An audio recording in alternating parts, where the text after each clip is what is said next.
All right, welcome to the XExamine podcast. Got another good one for you today. That's right. We are talking about what might be the most prevalent mental illness of our time. Um, I know people within, the YouTube influencer sphere have sort of tossed around the idea of mass formation psychosis. However, we're going to depart from that a little bit and kind of talk more about the underlying issue that the mass formation psychosis seems to be leveraging, which is this sort of innate and weaponized, more or less, human narcissism. It's a strange sort of thing that you see in like toddlers, in which you're trying to forcefully break them of their selfish habits. I mean, like I know it's pretty famous inside child literature, child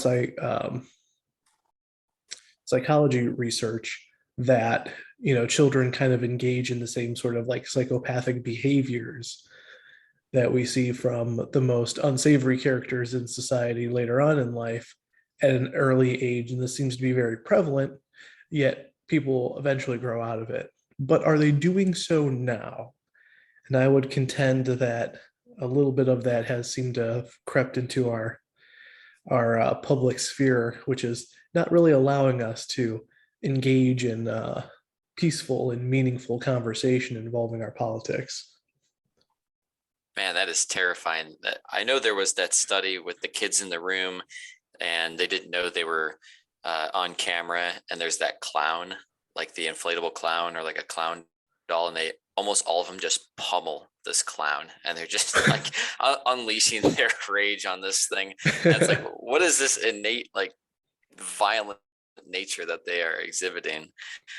And it doesn't seem to have gone away, as you were talking about. It seems to be this pressurized vessel that just explodes out and now onto society when we're adults.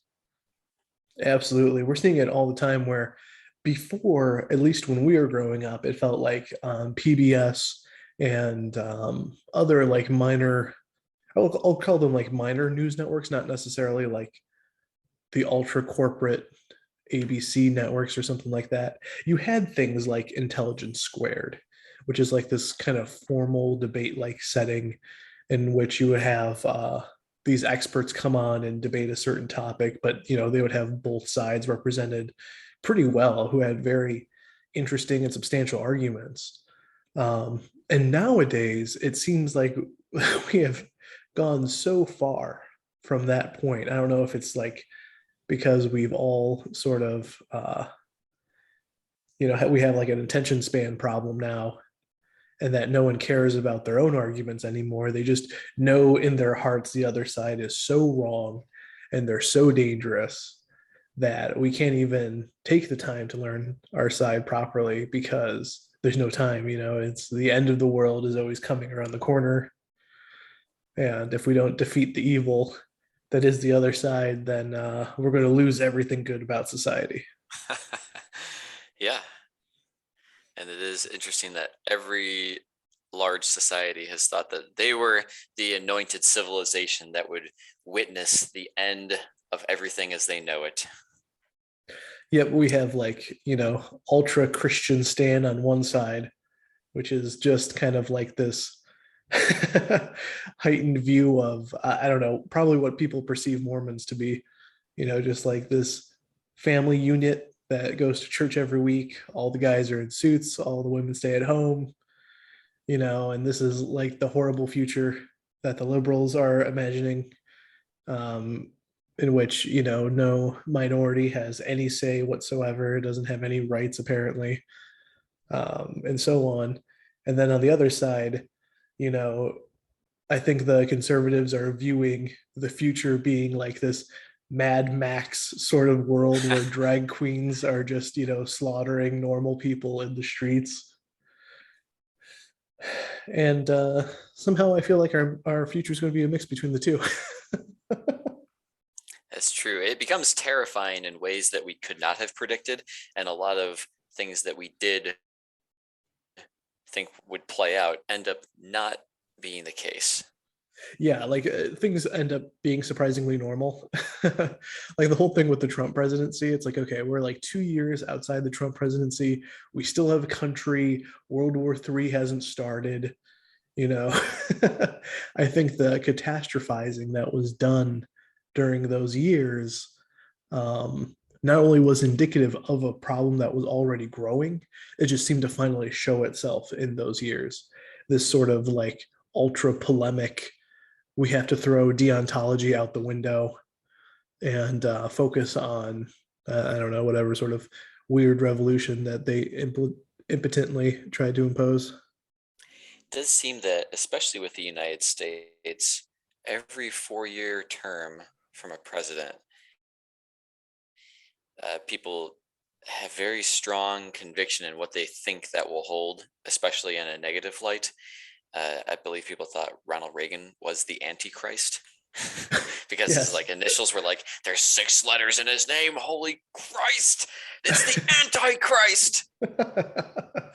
And you know, you can agree or disagree with his policies, and at the end of the day, like, here we are. It's been many years, and apparently cataclysm has not yet occurred, so that ship sailed with him. Maybe it'll come to port again, as it does from time to time. I did remember Obama that was amazing conspiracy from the early 2000s, which they were like, it's going Bush, Clinton, Bush, and then they're like, Hillary's going to be elected next, and then Jeb Bush after that, and so on and so forth. And we're just going to have this Bush Clinton duopoly dynasty that's going to occur. hmm. Yeah, I guess at this point it's kind of an unfalsifiable claim because we can't show what would have happened, and that Mhm. I think that's probably a problem. I'm not saying they're wrong for trying to extrapolate information, but we also have to acknowledge that it's a forecasting, it's a prediction. And like the weatherman who has a lot of knowledge and understanding of meteorological events, they're still uh, wrong. And there's like a range of what is considered like, okay, you were sort of, how many standard deviations were you within your estimated educated guess? Absolutely. I mean, by like 2015, I think Al Gore said that Miami should be underwater or some shit like that. We also have like a clear written history of climate catastrophizing, which I think is Hmm. actually like a good proxy for what we're talking about today. Ah, uh, yeah. Only because like the introduction of an existential threat puts people, obviously, and it's supposed to put them on alert. And yet we have to see, like, in order to get ourselves out of this problem, we have to like run contrary to that. And it feels like we're needlessly exposing ourselves when we know who, quote unquote, the enemy is and all this kind of stuff. Um, but that's Yeah. why Do we're we here. We're here to cross examine the small little nuances that come about between these apparent rages of madness that are flaring up all around us. I want helos on standby in an area that, and they have this chained harness underneath them so we can go and save all the polar bears whose ice caps are melting because they're going to drown. They're going to drown and we have to save them. Yeah, we have to save the So polar bears. I go mean, in. screw the homeless in California. Polar bears are top priority. The whole thing It's is one of the, absolutely ridiculous. it was a very successful marketing campaign. And I think that people delved into that story and it ended up being like a very specific polar bear that everybody kind of remembers. And there was maybe some sort of physiological issue with its fur or its skin, and it ended up being, I want to say, like just a healthy polar bear. Like if you soak a cat in water, it's like, oh my god, look at this cat. Like this is what we're doing. This is what we're doing to these animals. Look at how Oh yeah, like absolutely. I mean, malnourished I it looks. I remember back in my college years, I took a specific environmental econ course in which one of the books that we read involved the story, and I can't remember the name of it now. Like because we weren't even anticipating going in this direction in our conversation right now, but it's funny just how that ends up. But essentially, like the polar bear population, I believe overall is growing. It's just the Oh, specific subpopulation because not all polar bears live on those ice sheets. They live in like normal kind of forested areas or tundra like areas that are on land still. And I Mhm. believe it's those populations that are actually growing. Okay. Yeah. So Earth is dynamic and populations shift around, and yeah, Oh yeah, like almost what things 99.99% of all species have gone extinct. Like this is what happens. This is just the paradigm that we're in. we are also part of nature, so it is a bit of hubris to also think that we are so important and nearly all powerful that we have control over some of these events. Like, uh, we can look up charts of the Younger Dryas, and like the fluctuations in temperatures recently are just almost stochastic noise compared to the massive fluctuations in increases and decreases in temperature far before humans were even around, and then even in the beginning of our journey through and around this planet, which, whether you want that to be 10,000 years or 250,000 years or 500,000 years as Homo sapiens, even in those periods of time, far before we were industrialized, there were greater fluctuations towards warmth and cold than recently. Absolutely. I mean, like a good example of this too is like there's large periods of time in prehistoric eras, very well known, in which there's been no ice on the planet whatsoever. And the of course the average degrees was much higher, but at the same time, that seems preferable than an ice age. And I think that's kind of another like quick distinction that people should probably realize that look, carbon dioxide isn't really a good greenhouse gas. There are greenhouse gases that far exceed carbon dioxide. It's just the one that they measure because it seems to have a good.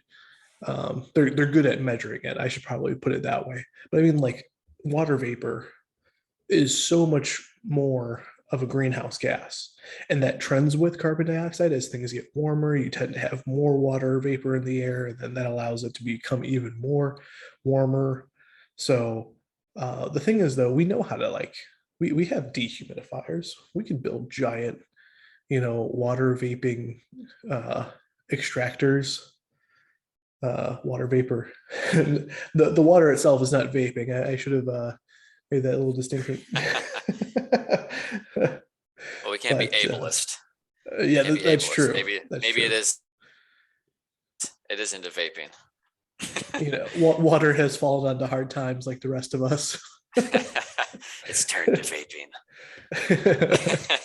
Looks like a futuristic bounty hunter. It's turned to vapor. So, I mean, I'm just saying, like, what we're talking about here in general is that there's so much more to the conversations to be had than I think more or less than what people have at the top of their mind, what they heard somewhere. And if you dig into the literature a little bit more, if you listen to the critics a little bit more, you could see that like your own stance will shift from side to side, which is exactly what the powers that be right now do not want to happen. They want to have this fight between conservatives and liberals and make them feel like they can't live in the same country as the other. And meanwhile, the elites are just running away with all the cash. Yep. And Turn your yeah, neighbors yeah, against each other, and you're almost creating a proxy war within the civilizations. That way, people are distracted. They're using their energy and their resources to be for or against a wall, and name your issue when it's yep, also this permanent political class, along with all these people who are unelected. They're in unelected positions. They're making policies that govern your life and my life and everyone else's life, and they're trying to increase that power that they have, all in the name of stability, safety.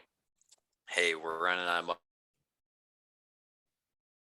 money for this program because we're going to give you money. You got to give us money. And there seems to be a strange middleman that we can cut out, and that's called the federal government. oh yeah, And absolutely, there is a place. They do serve a role, and the main question is just where is the boundary of that? I would yes. assume that it's easier to agree upon certain roles of government, such as defense of a nation or political relationships between other countries. But also, there is that proxy war that they're creating in order to kind of distract the citizens, as it appears. And sometimes that awakens the citizens after a long enough period of time where they say something isn't quite right here. And then they look up instead of looking forward, and they say, wow, there's more to the story. Instead of being the mouse that's just getting really good at finding the cheese, they're becoming the mouse that realizes it's in a maze. Oh yeah, no, that's a very good distinction. I like that. Um, and something that we're touching on here, which is extremely important, is more or less the fact that our conception of historical events, which lead us to the conclusions of we need taxes, we need federal government for so and so purpose, need to be re-examined highly. So something that I've told my friends, which none of them seem to know, is that the 16th Amendment, which allows the federal government to tax your income, wasn't ratified until 1913. And yet we had roads before then, we had schools before then. So there's this strange sort of connection where, we pigeonhole things into must have taxes, into a discussion of what sort of taxes are actually appropriate, because it's your local and state governments that take care of most of the roads and most of the things that you see inside your community. And yet, when you look at your paycheck, you can clearly see federal, state, and then there's separations between federal and Social Security and Medicaid. So, what is that federal money doing? And you'll see it's the biggest number there is, the biggest one. And yet, you can't clearly define for me the benefit that you're receiving from that.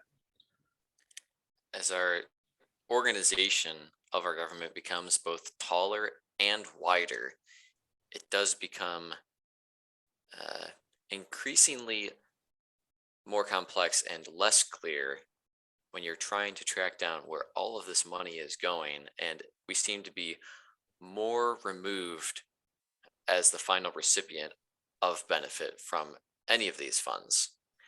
And a lot of times it's interesting to me on the ballot that there's a lot of argument about increasing or decreasing taxes and or levies, as well as like a per mill, like the language is, in my opinion, purposefully confusing, or at least not easily understood, especially by people who may not have a super high level of education, which nobody should have to have anything but a base education to be able to understand what you're voting for. Everything should be clear text, clearly understood, or have explanations provided within it. And there's not any discussion over the money that they already have coming in, the constant stream of income. So it's like the faucet is already on, and people are arguing about whether to add a tick mark or decrease a tick mark. But what about the flow rate that is already happening? Can we reevaluate whether the money that they are already securing on an annual basis that is not up for debate, bring that to the table and say, okay, do you still need all this money that you're getting? Can we reduce money there, or can we reallocate that? Why can't we use funds that you're already receiving to place them where they might serve the people better? Right, because I believe in most standard budget calculations that the military itself is only a certain proportion, and I don't believe it exceeds 50%, and I don't think it's less than 30%. It's somewhere, I think, in between those two. And I could be wrong there, but I know it's like more or less the ballpark. But the point that I'm getting to with that is, if we're only seeing the federal government more or less as an entity that should be, there to mediate differences between states and to have, a sort of unified national protection, then there is a huge chunk of the budget that we can just get rid of. Now, this is important because the federal government, as people know, can run into debt, whereas states cannot. And so a I lot of actually forgot states, about that. Yeah, so and like of course that's been kind of malleable over the years because places like California, New York, Texas, the bigger places, they do borrow lots of money from the government. So there is like a little bit of a pass through that happens. But the majority of states do end up having a balanced budget. So the reason why people I think are so pro states' rights is one, you have more of a localized democratic setting that feels a little bit more applicable to your individual wants and needs, but you also have this entity that's already more or less being fiscally responsible. I do like that model where it more closely resembles a family, where a family can take out loans, rack up some credit card debt, but we all know that the bill comes due. And uh, I know that there is a lot of stress when there's a high credit card debt that's always on the back burner as people try to pay that off. But the reasons that it is creating that stress is we have an understanding that those debts should be addressed. And it seems that we just disregard that when it comes to the federal government. There are plenty of economists that just say that it's not an issue. It doesn't matter. That can go on for decades, and we can increase the debt to GDP ratio even more actually. And it's over 100% right now. Well, it's not a problem until it gets to 150.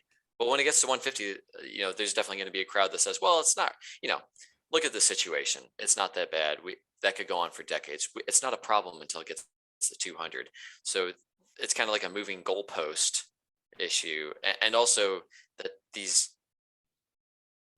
nothing is really clearly defined. And as long as we're kind of in control of the world, then we don't have to address that issue. And you can have this strange cycle of printing money to pay down interest on debt, let the Fed print more money. That way we can purchase bonds, and then we can sweep the interest back to a treasury. And it's this strange, it works out on paper, but does it actually break and result in like a fracture in the financial system? Maybe. Oh yeah, I mean absolutely. The chairs of the Federal Reserve too are like, in their own estimations, like listen to what I'm saying, in their own estimations, we will run out of Social Security funds by 2040. That'll no longer have that. And we will enter into a period, if we don't already enter into a period of insolvency by federal standards, then we will have a major issue. But if you look at the ages of the Federal Reserve chairs and who's currently presiding our government, they don't care because they will be dead by then. I have to care because I just, fucking turned 30. I have a long way to go, hopefully. And it's going to be cleaning up after this mess, which has to be, I think, the current engagement for our generation because no one else is going to, it's like you're seeing garbage on the sidewalk and no one else picks it up. You just have to be the one day to take it upon yourself to fix it. So that's what I think more or less our generation should be engaged in, hopefully. But instead, what I think has been happening, and it's great that you brought up the credit card thing because what happens in families, um, and this is pretty well known that a lot of families break up over financial reasons. And so if you decrease the earning of the household, now you could do that in two ways. You could do that by literally doing a pay cut where they're nominally not bringing in as much, or you could decrease the purchasing power of each of their dollars, which is what inflation does. It increases the money supply, so it takes more dollars to pay for the same thing. That's what it means. And we have charts on our Twitter for you to even see like exactly how that came to be after we were taken off the gold standard. But I'm going to leave that for now because I mean it's important for you to know that in order for us to get to our main point, which is all of this stress has finally built up where people have switched from doing deontological ethics to consequentialist ethics. That seems like a big jump, but it really isn't. See, deontology is more or less the ethics of duty. It's a ethical framework in which more or less you have to be aware of the means that you're engaging in, the actions you're engaging in, and not just the end result.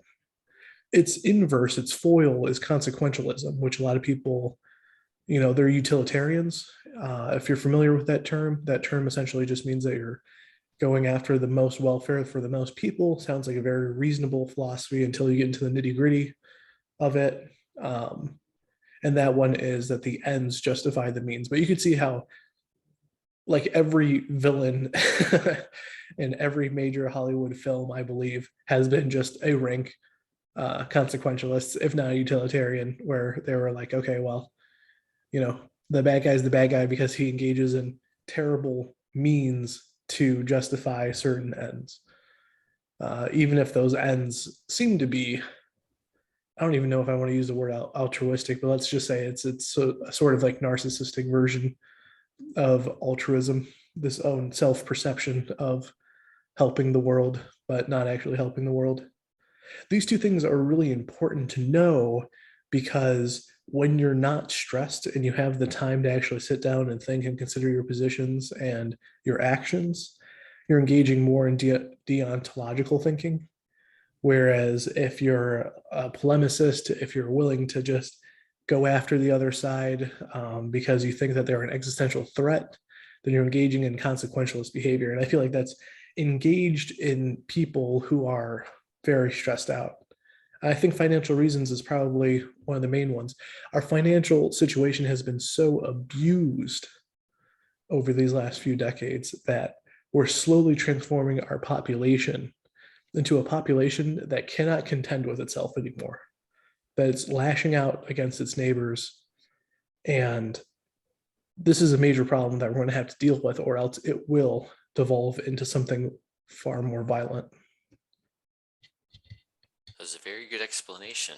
And I believe that you probably have some examples of how both of those systems can be broken logically, and there is a point where uh, there are flaws within both of those. I believe one for consequentialism that people might bring up is like there's a car with four people in it sitting on a train track, and there's a train coming, and then there's a really strong man who can like push that car, and so he should push that car off, and like at the exact moment that he pushes that car off, then he gets hit by the train. So it's like his duty to sacrifice himself because it's better to have four people live and just one person die. Is there something along those lines? I guess I don't know. Yes. Yeah, no, exactly. There's the famous example that pretty much every like 101 philosophy class uses is the trolley problem, which is pretty much the same thing. You could do it in a bunch of different variations if you're the one who's sacrificing themselves, or more traditionally, it's like throwing the switch, that you're the guy at the switch. And it's like, do you throw the switch Oh, yeah, if yeah, for yeah. like, a school bus of children on one end versus like a bus full of prisoners on the other end? Then all sorts of things that people talk about the nuances on and try to pick apart. One that I really like for consequentialists is the surgeon who kills the homeless man to harvest his organs so he could save five other patients.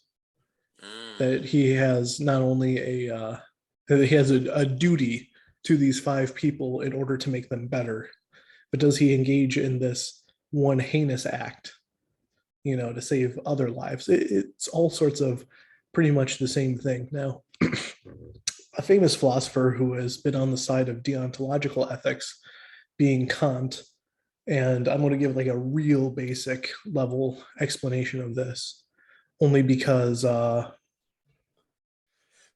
the nuances are just so insane that he takes an extreme view of the deontological side, the opposite side, where you can't even lie to save someone because by normalizing lying, then you're going to just create more problems in the future because you're going to have like a moving goalpost, more or less. He didn't say it in those exact words. His was a little bit more like mystical, like somehow karma's going to get you if you lie anyway. So you should just not engage in lying. And you can see that one of the problems with deontological ethics is that like maybe necessarily your conclusions are just worse. There's And no wiggle so room for the yeah, complex society we live in. yeah, yeah. So the thing is though, for most people to engage in deontological ethics, I think you still end up with a better outcome, because otherwise people are going to be using the most heinous means to specific ends for their own reasons, which is why I kind of named this thing radical narcissism to begin with, is that the specific undermining of other people's positions, using straw men and other logical fallacies just in order to market and to promote your own, has been very common in our political landscape over the last few years.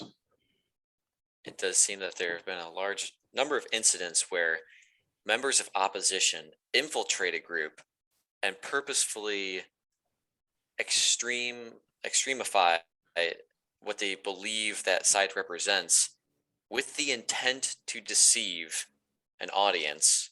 Uh, and this is just an example that I'm thinking about with the uh, uh, people would buy the Make America Great Again hats, the red hats, go to these MAGA rallies and start and instigate fights with people. And it's just a strange way to purposefully live out the straw man fallacy and slander or libel or misrepresent this opposition because you want to be right. So the ends are justifying the means to this person. And I had also just come across this other strange article, not recent. White male KKK member leaving racist notes in neighborhood mailboxes, threatening to kill people and burn down homes, turns out to be a black woman. And you could change any of those variables within this statement, but it's the point being, instead of addressing terrible things that happen in life that are bad actions perpetrated by bad people, there are these, we have to deal with this mimicry and sort through these fake situations in order to actually figure out what's happening so we can, before we can even address these problems. Yes, absolutely. And I would say on the other side, just to give people an example, I would say anytime that police officers have engaged in planting evidence specifically against minorities or people who they think shouldn't belong inside a community, which is a clear violation of, any sort of liberal value that we have today, which we should still have. I mean, like our foundation, the foundation to a lot of our rights and whatnot are still based in some sort of like classical liberal, framework in which we're promoting the individual. That's obviously been clearly a problem throughout the years, but like there's this back and forth that has happened between these two groups where like pretty soon are you just going to like look across everyone on one of your sides and then realize they're all playing for the other team, or like are we just going to completely switch out our stances on everything? Why are there so many villains? You have a great example. I mean, just in the recent advent of both body cams and people who are receiving these interactions having the courage to record or film these interactions to catch these things.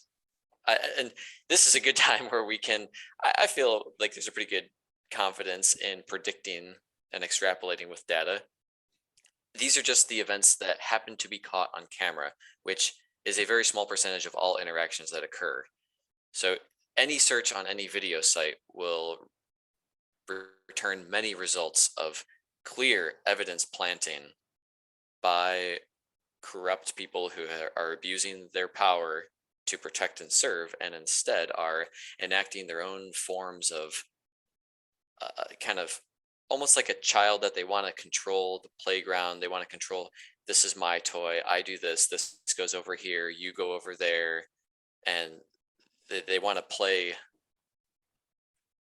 king, and that is wrong. It's a retarding behavior. Our society is engaging in this retarding behavior. That's different from the actual intellectual disability. Yeah, no, absolutely. I think to end on a high note here, I think we have more or less figured out or at least have an inkling for um, these types of problems being related in our society, whether from fiscally based as its ultimate core, which is stressing people out, which is making people engage in ultra narcissistic behavior, outside of just, I'm also giving, credit obviously to lowering our attention span with social media and all that kind of stuff too. That obviously plays a role in the new ways and forms that that sort of marketing has shown itself. But at the same time, we have to fight against that. We have to fight against that current in order to get to a position where we're not at each other's throats, because that will end up being the ultimate conclusion. We will end up engaging in some sort of civil war if we do not figure this out. Recognize the proxy war. Absolutely. Absolutely. And realize that this proxy war is done for the benefit of individuals who are currently at the top. And we don't need them there. I think that's something else that I really want to drive home to people, is that we don't necessarily need those people there in DC doing that exact same thing. You could bring things into your own community, you could bring things to your state. We don't have to outsource all of our outsource our control. Essentially, you're outsourcing your sovereignty that way. And people need to take responsibility for themselves. If they don't, then they'll just blame the other side constantly, and we'll end up in a pretty dire situation. It's a very counterproductive way to live life. Mm-hmm. But we have the Without a power to be doubt. we can be very constructive though. And we should definitely try to get on that path as much as we can, because we're capable of so much. Absolutely. Absolutely. I would say that, if you need this, the first smallest step forward, I would give two suggestions. One, do not vote for one of the two parties. That's the easiest thing you can do. A lot of people think like voting third party is throwing away your vote. It is not. You can never throw away your vote, because your vote is a reflection of your values. A lot of people vote thinking that they need to influence it, to have a certain person who is the lesser of two evils, and yada yada yada. It's like, okay, well, you can engage in that short-term behavior forever, and we'll still end up in the same situation. So you have to change now, as an individual, as for us as a society. So we have to engage in lowering our taxes overall, which will give more money inside our pocket and start to work down this runaway inflation. And I think at the same time, we need to institute a new norm of getting new leadership involved. You know who's really good at spending your money? You can allocate your funds to causes that you believe in. You don't have to give your money to somebody else to fix problems, not all of them at least. Absolutely. So with that, friends, take care, and we shall talk to you later. Thanks for joining us.